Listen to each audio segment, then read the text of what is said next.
What would you be willing to do for a block of cheese?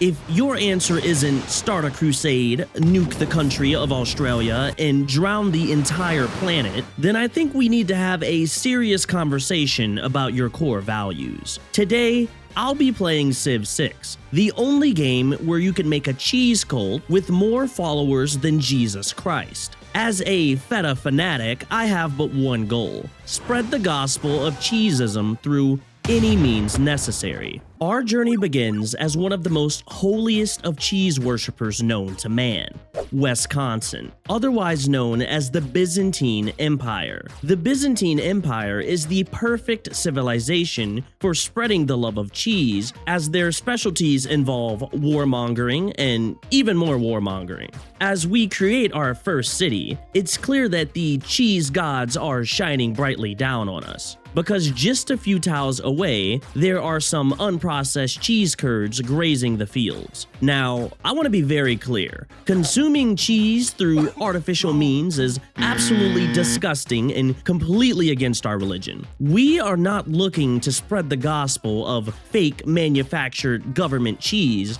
that comes from these amalgamations of beef.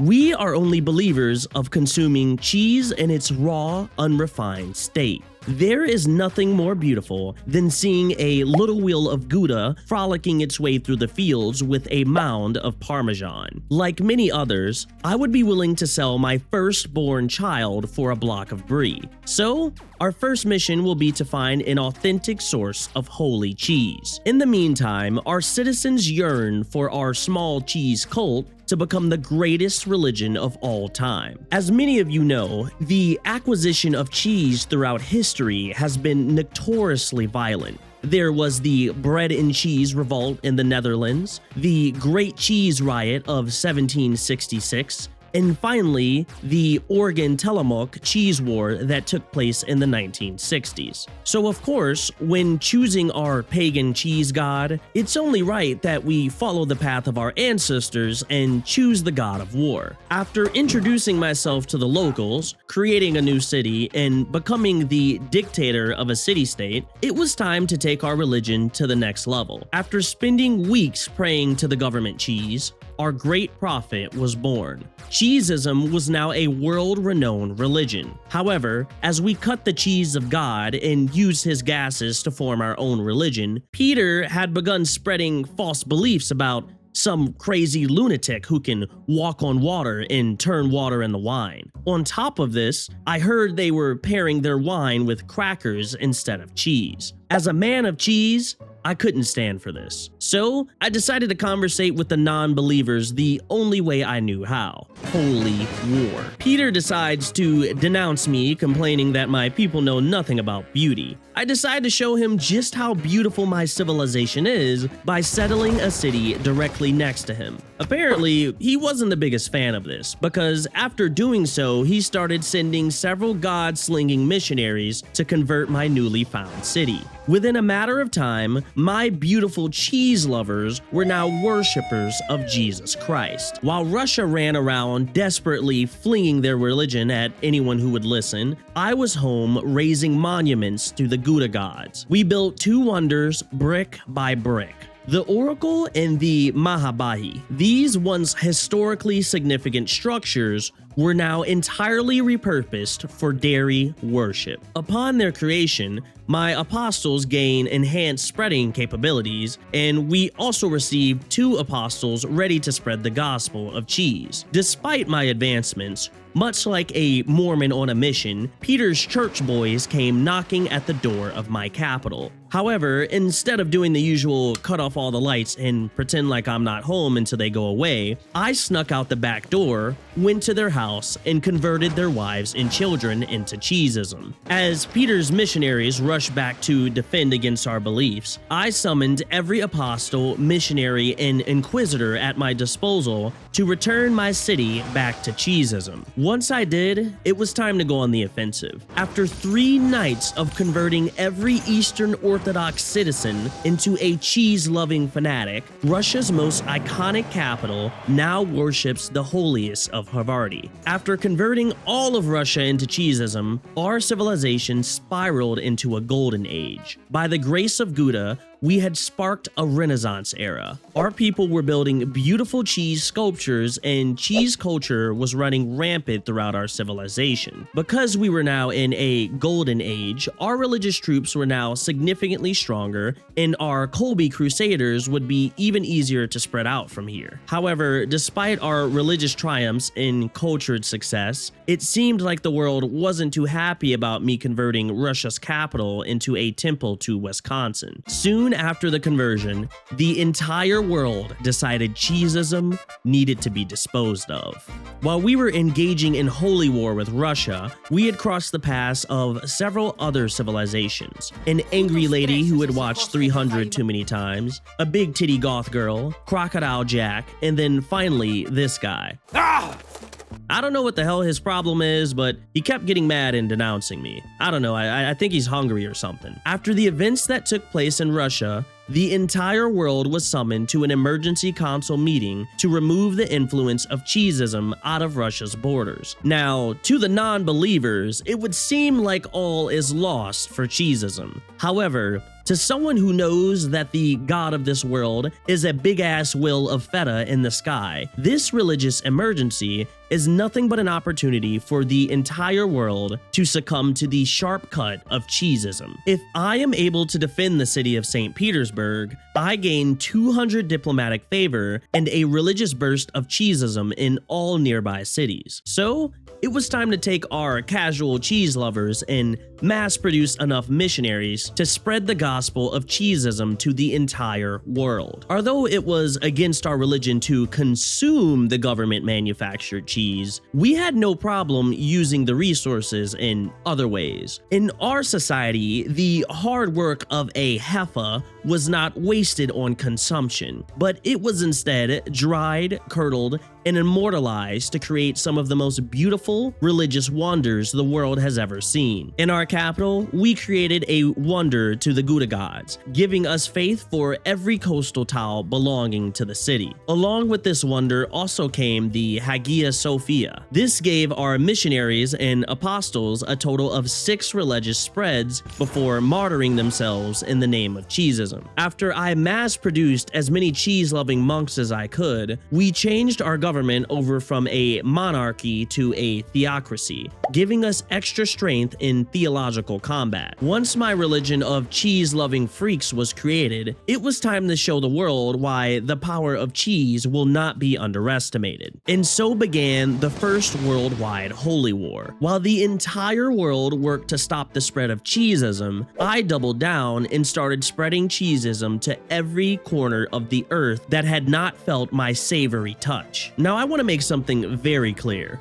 Normally, I'm not a petty person. I'm a man of faith. Come out in the name of Jesus Christ. A shepherd of Swiss. Come out, evil spirits. A peaceful spreader of provolone. I want all demons out of our spine, get out. Demons messing up with the vertebrae in the neck. So it does pain me to become a cottage crusader. However, if you recall, it was Hungary and Russia who decided to rally the entire world against me. So naturally, it was only right to repay him by beelining it straight towards his capital and filling every street, every corner, and every citizen with the gospel of Cheesism. During the Holy War in Hungary, Australia attempted to launch their own holy war against me. The invasion from Australia was like a dagger being twisted in my heart, because when the entire world was against me, they were the only ones who had my back. I figured between fighting off giant spiders and losing a war to emus, Australia already had more pressing matters to deal with. I don't know, maybe he got mad at me because I converted one of his coastal cities. Or maybe he just wants someone to blow some steam off on after being beaten by a bunch of emus. I'm not really sure. But I decided the only way to make Australia happy was to jack up their citizens by converting all the crocodile hunters into cheese worshippers. I sent an army of the most religious zealots I could find to the Australian ministry. Australia's apostles were extremely powerful, but at the end of the day, there's not many people who can defeat a warmongering brigade of cheese crusaders. After surrounding their capital of Newcastle, we have yet another cheese worshipping city,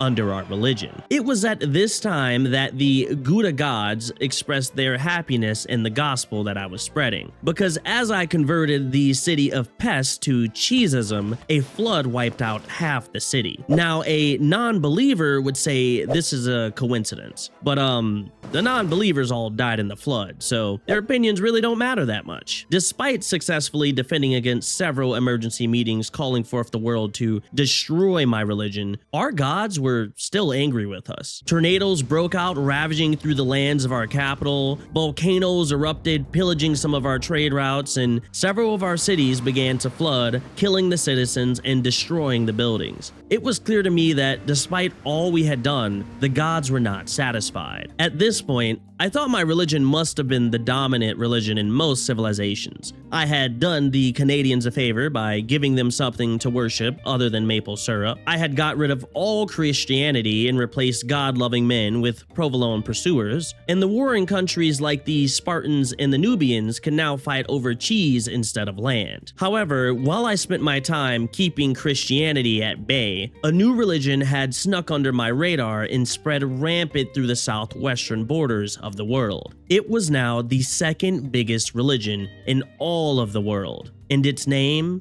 was Islam.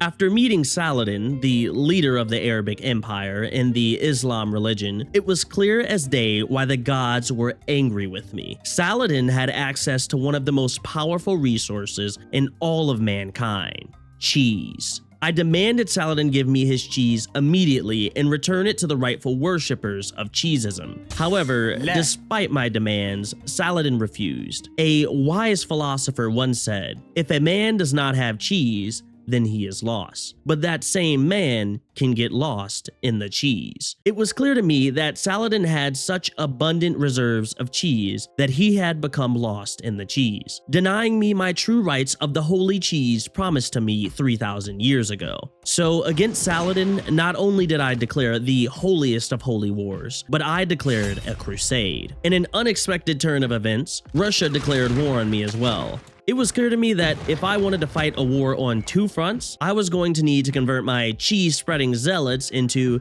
an army of warriors powerful enough to spread the gospel of cheese while crushing their enemies under their iron boot. The best part is, I had the ultimate unit of destruction, who was a warrior in the streets, but a missionary in the sheets. Ladies and gentlemen, let me introduce you to the most powerful unit in all of the Byzantine Empire, the Tagma.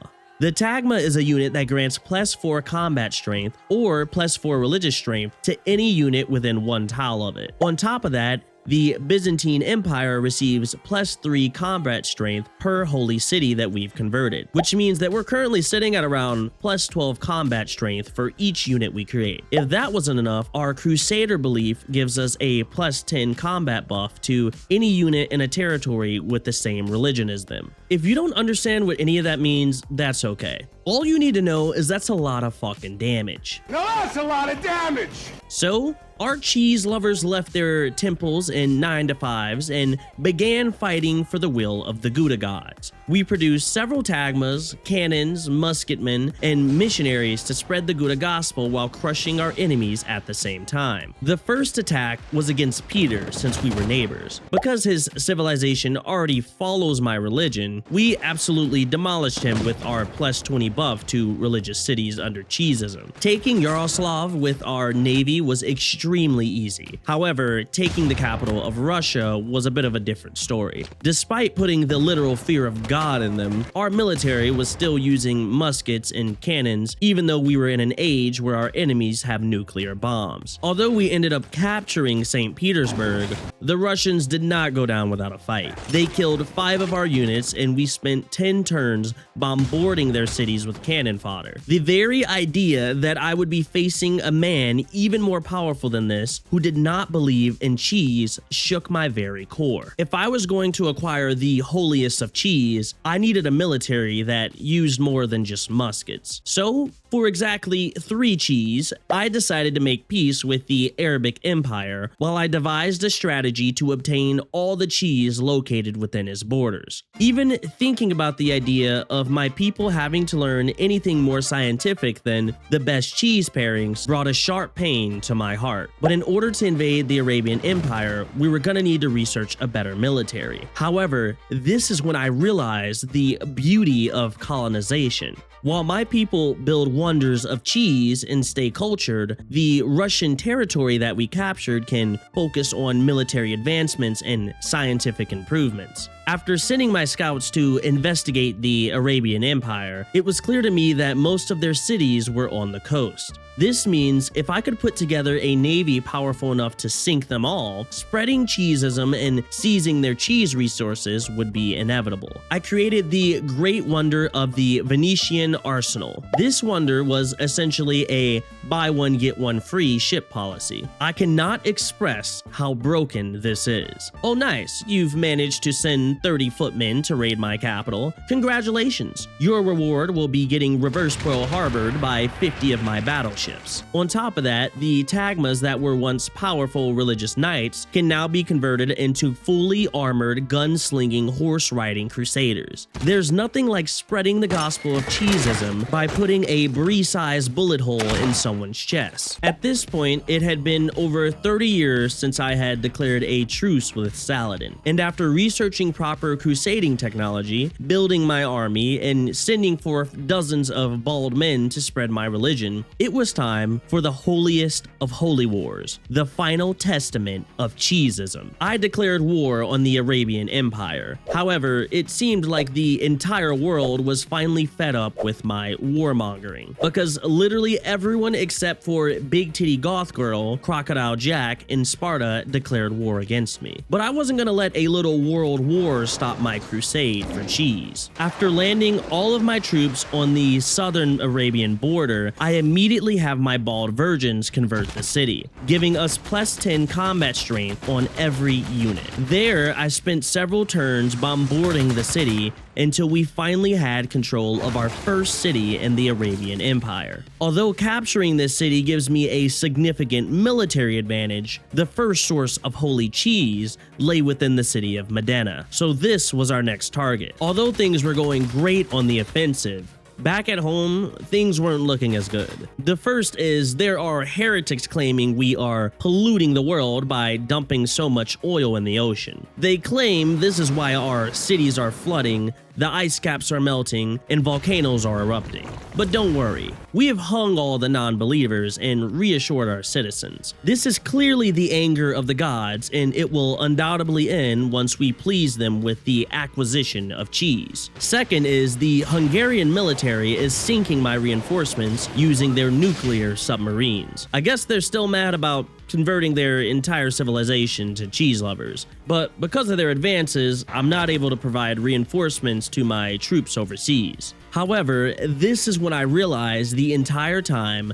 I had been sitting on 15,000 faith points and hadn't used any of it on military. You see, with the several religious beliefs I had chosen, our faith in God gave us the ability to spawn literal tanks made from nothing but our pure and divine love for cheese. So that's exactly what I did. I spawned tanks, snipers, artillery, and crusaders from the two cities I had captured in the southern Arabian Empire. After using this alongside with our navy, we absolutely decimated the city of Medina, and it was now under our control. After capturing the city, our civilization now had access to two sources of holy cheese that grazed the lands. But that wasn't enough. I didn't want some of the cheese. I wanted all the cheese. So after creating a literal armada given to us by the grace of our cheese gods, I trampled the city of Aleppo and captured the capital of Cairo. After converting every city in the Arabian Empire to cheesism, everyone in the world finally respected and worshipped the Gouda gods. After all our hard work,